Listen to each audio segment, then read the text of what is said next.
¿Acordar con el fondo o tocar fondo? En las primeras semanas de 2022, esta parecía ser la disyuntiva que se presentaba a la Argentina. Y cuando en la mañana del viernes 28 de enero el presidente Alberto Fernández anunció haber llegado a un entendimiento con el FMI que abría el camino a la pronta firma de un acuerdo con el organismo de crédito, muchos se sintieron aliviados. Ese mismo día, el país debía enfrentar un vencimiento con el fondo de 700 millones de dólares, con reservas netas del Banco Central de apenas 900 millones. Un pago que no se podía encarar sin la perspectiva de un nuevo crédito. Como lo explicó luego el ministro de Economía, Martín Guzmán, el entendimiento anunciado establecía las condiciones de un préstamo de unos 45.000 millones de dólares que permitiría pagar los 40.000 millones que la Argentina debe aún de la deuda con el FMI heredada del gobierno de Mauricio Macri y reforzar con 5.000 millones las disponibilidades del Banco Central para hacer frente a eventuales turbulencias monetarias. Hasta ahí todo bien. Después de meses de negociaciones estancadas y de declaraciones contradictorias del oficialismo, parecía haber triunfado cierta racionalidad que permitía pensar que la Argentina se encaminaba hacia un futuro siempre complicado, pero al menos más previsible. Era el triunfo de una línea moderada dentro del gobierno, representada por Alberto Fernández y el principal negociador con el fondo, Martín Guzmán.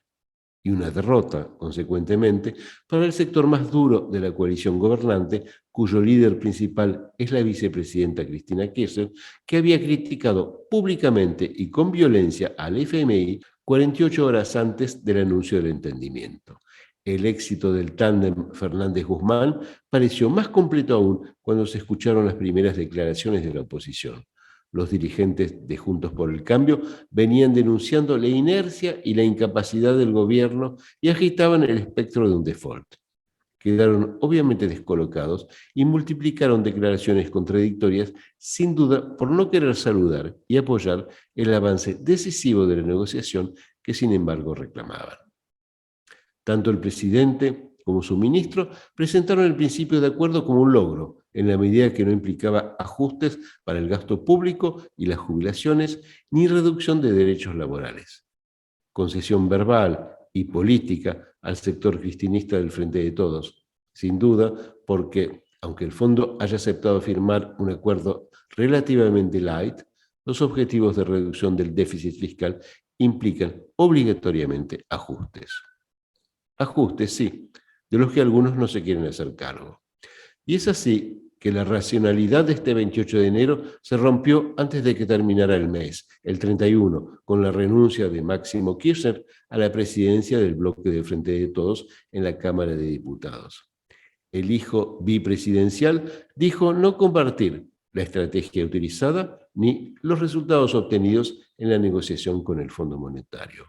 A continuación, numerosos representantes de la ala dura del oficialismo se expresaron en contra del acuerdo, algunos insistiendo con denunciar la deuda heredada ante tribunales internacionales por considerarla ilegal, otros anunciando que pedirían cambios cuando se presentara el texto en el Congreso.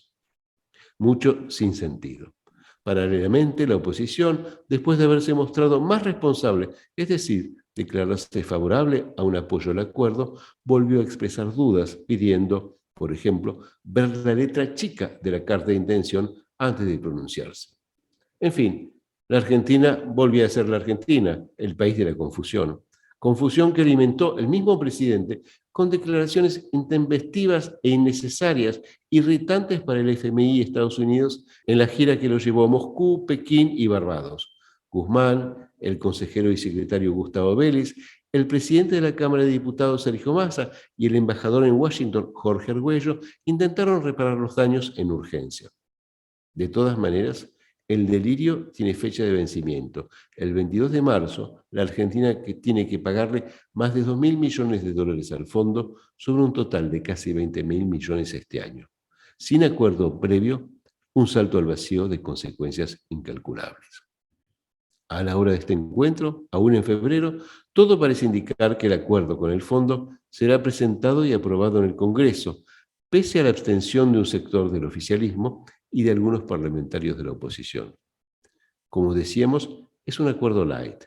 El FMI decidió no exigirle a la Argentina más de lo que el gobierno piensa poder cumplir.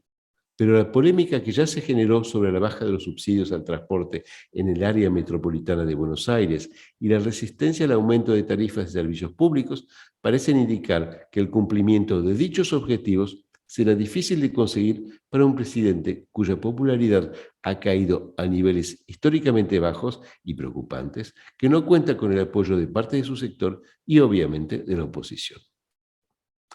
¿Cómo impactará sobre este escenario la inesperada invasión de Ucrania por Rusia? Digamos primero que políticamente quedó aún peor parado el presidente por sus imprudentes declaraciones en Moscú, en las que apoyó efusivamente a su par Vladimir Putin. En los primeros días posteriores al ataque, el oficialismo multiplicó declaraciones contradictorias, muchas de ellas justificando la agresión rusa. Solo Sergio Massa condenó la invasión con claridad, posicionándose nuevamente como el político más racional de la coalición gobernante. Hubo que esperar el 28 de febrero para que el gobierno, en la voz del canciller Santiago Cafiero, condene la agresión con claridad. Fue un desgaste innecesario, consecuencia de los errores de Fernández y de la presión del sector cristinista de la coalición, que pudo hacer peligrar el apoyo de los Estados Unidos y otros países occidentales al acuerdo. Dicho esto, el nuevo escenario internacional tiene aspectos positivos y negativos para la Argentina. Positivos por la suba de los precios de los granos, de los que Rusia y Ucrania son importantes productores y exportadores, al igual que la Argentina, situación que debería traducirse en un aumento de ventas y apertura de nuevos mercados. Pero negativos por la suba de los precios de la energía, habida cuenta de la posición de los países beligerantes en el mercado de hidrocarburos y de componentes electrónicos que incorporan metales preciosos extraídos en la misma región. En fin, en principio, y por lo que se puede saber hoy, los efectos negativos serían superiores a los positivos para la Argentina.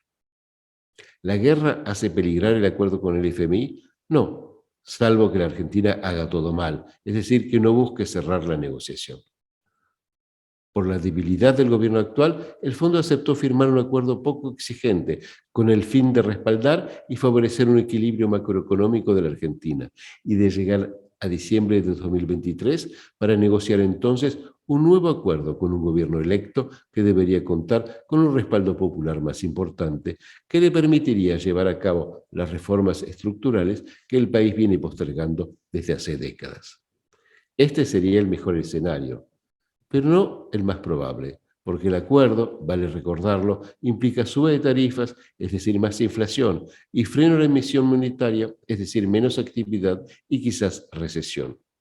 Difícil para un gobierno bajo fuego interno y externo, controlado cada 3 meses por el FMI y que podría tirar la toalla en los próximos meses, en todo caso, antes de las elecciones del 2023. Con el cepo al dólar, los cepos a la importación, las retenciones y la multiplicación de las trabas a la actividad económica, el aumento de la pobreza y la baja del poder adquisitivo, más los efectos de la crisis ucraniana, podría ser que, pese a acordar con el fondo, la Argentina toque fondo en los próximos meses.